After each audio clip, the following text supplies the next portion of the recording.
All right, today we're back. Got another story here. This is something I heard about,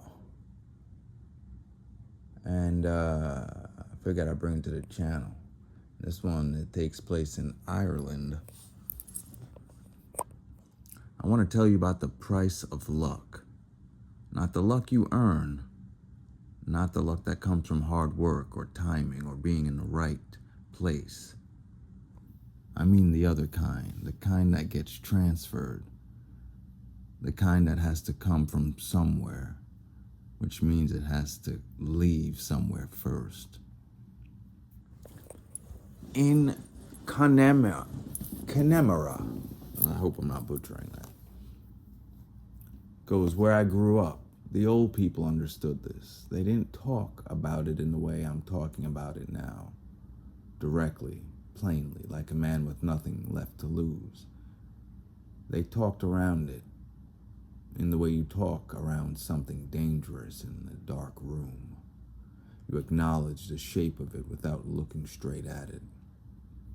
They call it piseóg, folk magic, curse work, the turning of luck from one life into another. A practice as old as the stone walls that divide the fields in Galway, older than the churches that tried to bury it, older than any word we have for it actually is. My name is, he goes to say, Ciarán Mullen. I'm 44 years old. I play the uilleann pipes, or I used to, before my hands started shaking. I grew up in a townland outside Clifton with my mother and my uncle and a dog named Patch, who lived to be 17 and died in his sleep, which is the only peaceful death in this story. I'm going to tell you what I did in Dublin when I was 26 years old. I'm going to tell you about An Seanduine, the old man who lives somewhere in the Wicklow mountains and who is still there as far as I know. I'm going to tell you about Aoife. God help me, I'm going to tell you about Aoife. All right. You need to understand what music meant to me before you can understand what I did for it. In Connemara, traditional music is not a hobby. It's not a career choice. It is the thing that separates the living from the merely existing. My father played the uilleann pipes before he left. Left us, left Connemara, and left Ireland entirely. A story so common it barely qualifies as a story. My uncle, Seamus, played them after him, and I learned at Seamus's knee, sitting on an old three-legged stool in a kitchen that smelled of turf smoke and strong tea. Watching his fingers move over the chantiers, the way water moves over stone, natural, inevitable. By the time I was 23, I was playing at sessions in Clifton and Galway City. I had been invited to record on 2 albums, small labels, local artists. Nothing that would change your life, but I had a sound. People said I had a sound. The kind of tone on the pipes that made older players go quiet and listen, which is the highest compliment you will ever receive in a session house. I believed I was on the edge of something big. That belief is what ruined me. His name was Fergal Moore, Big Fergal they called him, which was ironic because he was a small man, compact and quick, like a terrier in a good suit. He was the most famous traditional musician in Ireland at that time. 3 Grammy nominations, collaborations with orchestras in Berlin and New York. The kind of man whose name on an album cover moved 10,000 units in the first week. I had never met him, had no connections to him. But I heard through the session circuit that he was working on a new album and looking for a pipes player with a distinctive sound. Someone, I don't even remember who, gave me his number to text. Said it was someone close to Fergal's management. Said if the fit was right, they could arrange a session. I text the number. The reply came within an hour. Yes, Fergal's interested. He's heard your name. But for the arrangement to work, you need to cover the studio cost up front. 15,000 euro. Standard practice for independent collaboration. 15,000 euro. I didn't even have 15,000. I didn't even have 1,500. I was living in my Uncle Seamus's spare room, playing sessions for 20 quid a night and teaching pipes to the children of German tourists in the summer. But I believed. This is the only explanation I have for what I did next. Pure, catastrophic belief. My Uncle Seamus had a site, a field on the edge of his land, half an acre of Atlantic-facing ground that had been in the family since before the famine. Not valuable by Dublin standards, but valuable enough. I told him I needed to borrow the deeds, that I was putting together a business proposal, that I would have them back within the week. He trusted me. He was the only person in my life who trusted me completely, and I used it like a tool. I sold the site to a developer from Galway City for 18,000 euro, a fraction of what it would eventually be worth when the holiday homes went up. I transferred 15,000 to the number I had been texting. The number went dead the next morning. I sat in Seamus's kitchen for a long time after that. The pipes were on the table in front of me. Outside the window, the Atlantic was the color of pewter, flat and indifferent. I packed a bag that night. I left a note that explained nothing and apologized for everything. I took the bus to Dublin before dawn. I had not been back to Connemara since.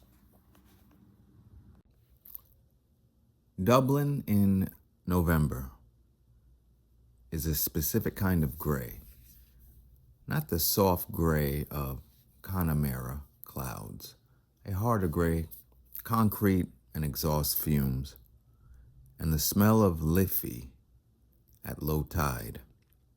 I arrived with 3,000 euro, a bag of clothes, and the pipes, which I should have sold, but couldn't bring myself to. I slept on a hostel bunk for 2 weeks.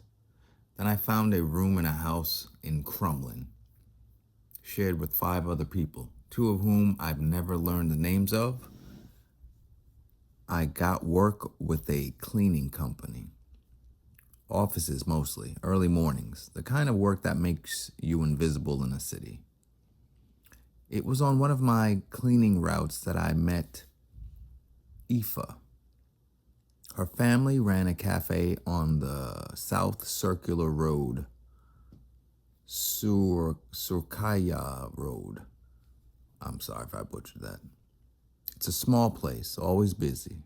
The kind of Dublin institution that has been there so long, it has become part of the street's face. Her mother, Bridget, worked the counter. Aoife worked the counter too. Her father, Patrick, handled the books from a back office and occasionally emerged to glare at people. I came in early to clean the bins out of the back. Aoife came out to open the bank gate for the delivery lorry, and we nearly walked into each other in the alley. She laughed. I apologized. She looked at me the way very few people look at a bin collector, like I was actually there. We talked for minutes in the alley behind her family's cafe. She went back inside. I finished my round. I thought about those 4 minutes for the rest of the week. She liked me. I could tell she liked me, which made everything worse because I was 26 years old, sleeping in a crumbling box room on a bin man's wage with the ghost of a fraud charge hanging over me and a set of pipes that I hadn't touched since Connemara. Her family did not like me. Patty, let's call her Dad Patty, made this clear the first time Aoife brought me to Sunday lunch. He was a precise, watchful man who had built something from nothing and had a very specific idea about what his daughter deserved. A bin man from Connemara with no prospects and no family connections was not it. He was polite in the way that men are polite when they want you to feel the distance. When they want you to feel the distance between you. Bridget was warmer but worried. She pulled Aoife aside in the kitchen while I sat at the table with Patty, and a silence you could press your thumb into. Aoife didn't care. That was the extraordinary part about her. She had a stillness to her that I had never encountered before, a certainty about what she wanted that didn't require other people's approval. She wanted me. She said it plainly, the way you say the sky is gray or a tide is coming in. I knew I had to do something. I knew I had to become something. That was when I ran into Declan Ford. I had known Declan since we were boys. He had grown up 2 townlands over from Seamus's place. The kind of childhood friend you accumulate in rural Ireland, the way you accumulate cousins, through proximity and shared winters rather than a genuine choice. He had left Connemara before me. I had heard vague things about him in Dublin, that he was doing well, that he had money, that nobody was entirely sure where the money came from. I saw him outside a pub on a Tuesday afternoon. He was wearing clothes that cost more than my monthly's rent and talking into a phone like someone accustomed to being listened to. He saw me, his face opened into a grim, "Ciarán, Jesus, look at the state of you." He took me for a drink, then dinner, then another drink. He spent more than evenings than I've earned in a fortnight and did it without noticing. I asked him, "What have you been doing?" He smiled, the smile of a man enjoying a secret. "Investment, consultancy," he said, "digital assets, connecting buyers with opportunities." These were not real answers, and we both knew it. But the food was good and the whiskey was better, I told myself. I would press him another time. He texted me in the morning, "Come see the setup. I think there might be something in it for you." His apartment was in Docklands, the new Dublin, glass and steel, and the smell of money being made quickly. 3 bedrooms, views of the Liffey, other young men sitting at laptops with an air of focused urgency. Declan sat me down and told me plainly what he did. "Romance fraud," he said, "long cons, targeting wealthy people online, mostly abroad, mostly lonely, mostly older, building false relationships over weeks or months until the trust was complete, enough to extract money." He had a system, scripts, fake profiles, and network of accounts across 6 platforms. I knew what I was hearing. I'm not going to pretend I was naive. I said yes anyway. I said yes because of Aoife, because of Patty's silence at Sunday's lunch table, because of the field in Connemara I had stolen from my uncle and the pipes I hadn't played in 8 months. I told myself it was temporary. I told myself a lot of things. I moved into Declan's spare room. I learned the system. I spent 12 hours a day behind a laptop, building false identities, cultivating false relationships, and asking false questions of real people who were genuinely lonely. Nothing came. The accounts I built were flagged and banned within days. The people I contacted were either suspicious or unresponsive. Weeks passed. The other men in the apartment were making money. I could see it in the way they carried themselves, the way Declan treated them at the dinner. I was making nothing. I became the errand boy, the cleaner, the one who cooked when no one else bothered.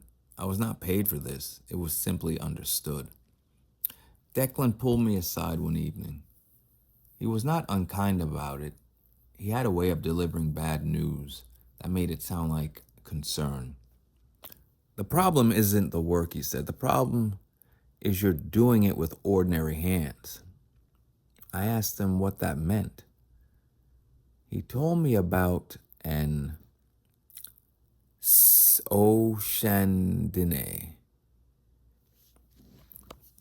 the old practice in Ireland, the real one, the one that predates the church and the English both. Understood that luck was a finite resource. The prosperity did not arise from nothing. That when a family's cattle thrived while their neighbors sickened, it wasn't coincidence. Someone had turned it. Piseóg could be used for protection or for harm, for binding or for loosening. But the most dangerous form, the one the old people spoke of in lowest voices, was wealth turning, the transfer of fortune from one life to another. And it was understood always in every account that I've ever heard as a boy that the luck has to come from somewhere. Someone always paid. At Seanduine lived, if living is the right word, somewhere in the hills above Enniscarrel in the county Wicklow. Declan drove me there on a Friday night in February. Up narrow roads that got narrower and darker until the headlights were the only light in any direction. The house was a low stone cottage set back from the road, behind a wall that looked older than the road itself. There were cars outside, good cars, new cars, which I found more unsettling than if there had been no cars at all. The man who opened the door was perhaps 70, perhaps older. He had the kind of face that had been outdoors in Irish weather for so long and it had become part of the landscape. Seemed patient, the color of old bog oak. His eyes were very light, almost colorless. He looked at me for a long moment before he stepped aside to let me in. Inside were others, men mostly, some of my age, some older. They sat on chairs on the floor, and they did not look at each other. The room smelled of something I couldn't identify. Not incense, not turf, something older than either. At Seanduine, I listened to him. I told him what I needed. The work to start flowing, the money to come in. I told him about Aoife without meaning to. He listened to all of it with the same expression, which was no expression at all. Then he told me what to bring. I will not list everything he asked for. Some of it was animal.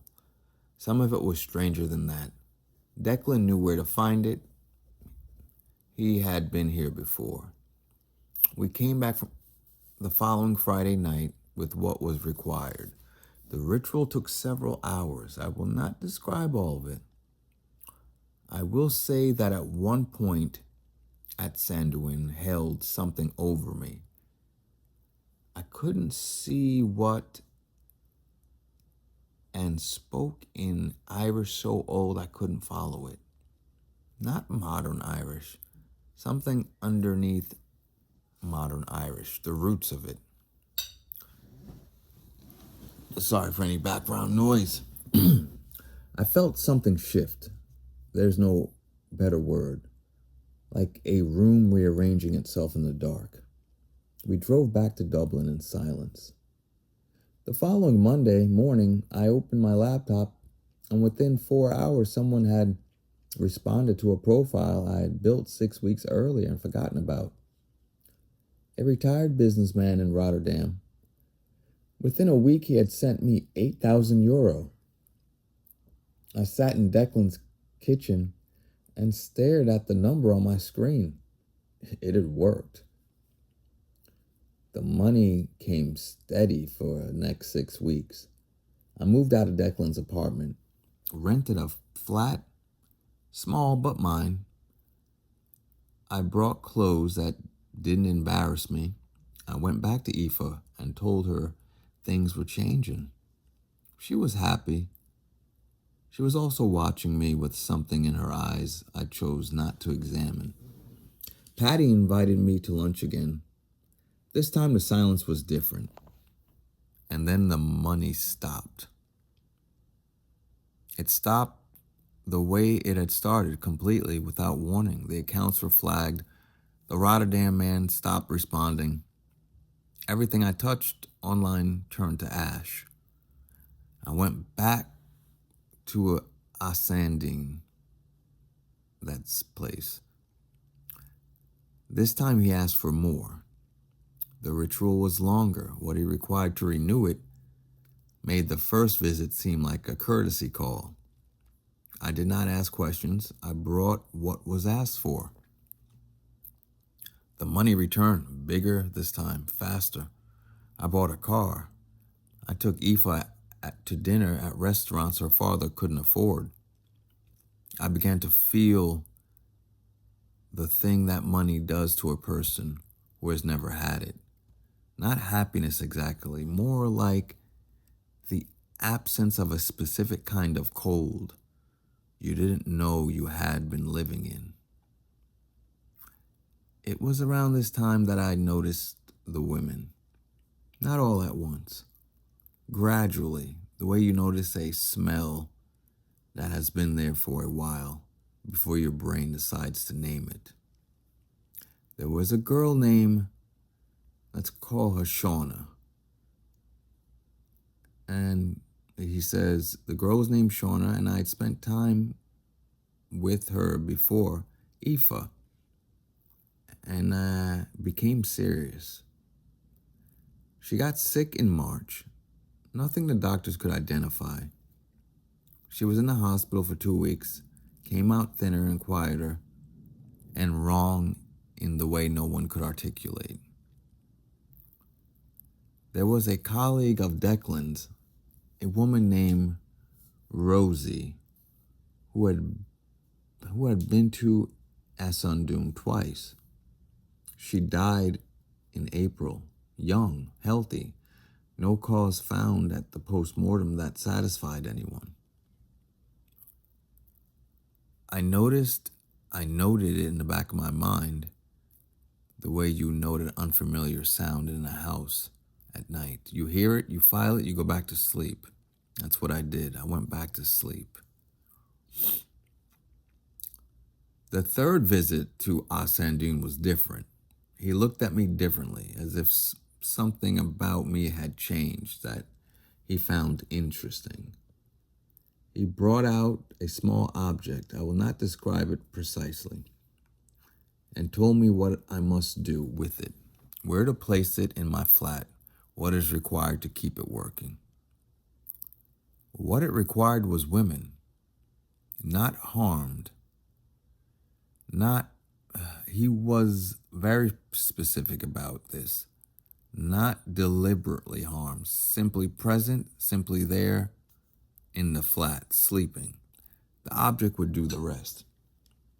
I want to tell you I refuse. I want to tell you that this was the line I didn't cross. but I had stopped drawing lines somewhere around the second visit and hadn't noticed. I did what he said. The money that came after that was extraordinary. I'm not going to give you numbers because the numbers are not the point. The point is that it came and kept coming, and I began to feel ashamed to write this. I began to feel also entitled to the money, as if I had found a system, as if I had earned it through cleverness. The women I spent time with got sick, not all of them immediately. Some lasted longer than others, but the pattern was there for anyone willing to look at it. I was not willing to look at it. I called Aoife from the car I had bought, parked outside a restaurant I had booked, wearing a watch that cost more than my first year's rent in Crumlin. I told her I wanted her to meet me for dinner. I told her things were going very well. She said, and I remember this exactly, "Ciarán, are you all right? You sound different." I told her I'd never been better. She was quiet for a moment. "Different is always better," she said. I laughed. I told her I'd see her at 8. I have thought about that phone call almost every day since. She came to my flat for the first time on a Thursday evening in June. I'd cleaned the place. I had hidden the thing An Seanduine had given me. It was under the bed, where it always was, out of sight. She walked in and stopped, just stopped in the middle of the room. Not looking at anything in particular, just stopped and went very still. "What is that smell?" she said. I told her it was a candle. She looked at me. She has her father's eyes, Patty's watchful, measuring eyes. And for a moment I felt them go through me like light through glass. "That's not a candle," she said. She walked to the window. She stood there for a while with her back to me, looking out at the street. "My grandmother used to talk about a feeling," she said. She called it the heavy place. She said there were houses that had it, fields sometimes, places where something wrong had been done or was being done. She said it, sat it in the air like before a thunderstorm. She turned around. "This flat has it, Ciarán." I told her she was imagining things. I said it gently. I was good at gentle by then. She stayed for dinner. She was quiet through most of it. When she left, she kissed me on the cheek instead of the mouth, and I stood at the door watching her walk down the street and felt nothing, which is how I knew something had already happened to me, because I should have felt something. I should have been terrified. Instead, I went back inside and checked my accounts and went to bed. Declan disappeared in August. Not dramatically, not with any sign. He simply wasn't at his apartment one day, and wasn't there the next day, and wasn't there the week after. His phone was off, his accounts online went quiet. The men who had worked for him scattered. I went to An Seanduine alone. The cottage looked the same. The cars outside were different. Inside were different men, in the same postures, not looking at each other, waiting their turns. An Seanduine saw me without an appointment, and that surprised me. He looked at me with those colorless eyes and said nothing for a long time. And then he said in English that had a shape to it I couldn't place. Not quite an Irish accent, not quite anything I recognized. "You want to know about your friend?" I said, "Yes."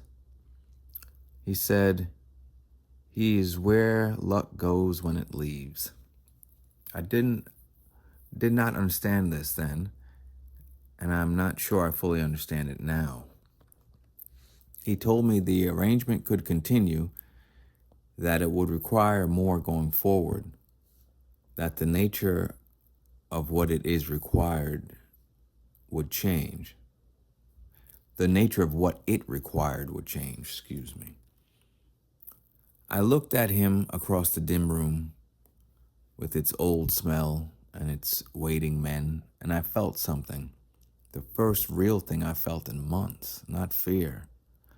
Something colder than fear, recognition.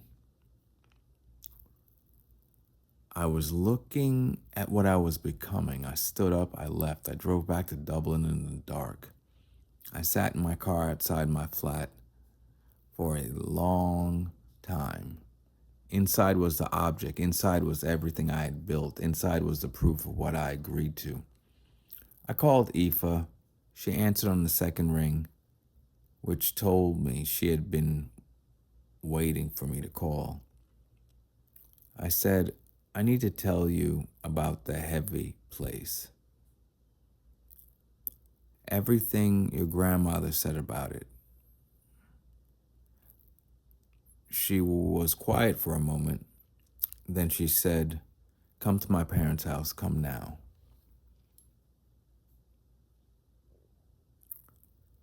Bridget knew things. I had underestimated her completely. I'd been so focused on Patty's disapproval, Bridget's her mother, that I had missed the fact that his wife was the one who kept the old knowledge in that family. Her mother's mother, who had been what people called a banfasa, a wise woman, a keeper of protective practices. She sat with me in the kitchen until 3 a.m. She told me what to do. Maybe he told her everything. I will not detail it fully. I will say it involved returning to my house and doing something to the flat that left me shaking on the pavement outside at 4 a.m, watching smoke come from a bin on the street. I will say that An Seanduine will know I have written this. I believe that sincerely. I will say that the money stopped completely and permanently. I was left with what I had in my current account, enough to start again, smaller, correctly. Patty never fully warmed to me. I cannot blame him. He doesn't know the details, and the details would not comfort him. Aoife and I are still together. She has her grandmother's eyes now when she looks at me, watchful and knowing and very slightly sad. The way you look at someone you love who survived something they don't entirely want to talk about. My hands shake when I try to play the pipes. The doctors say it's neurological. They are correct, technically, though their explanation for the cause is wrong. Declan has not been found. I drove past a cottage above Enniscorthy last winter just to look, just to know it was still there. The lights were on, the cars in the yard, good cars, new cars. I did not stop. I drove back to Dublin. I did not look in the mirror the whole way down the mountain.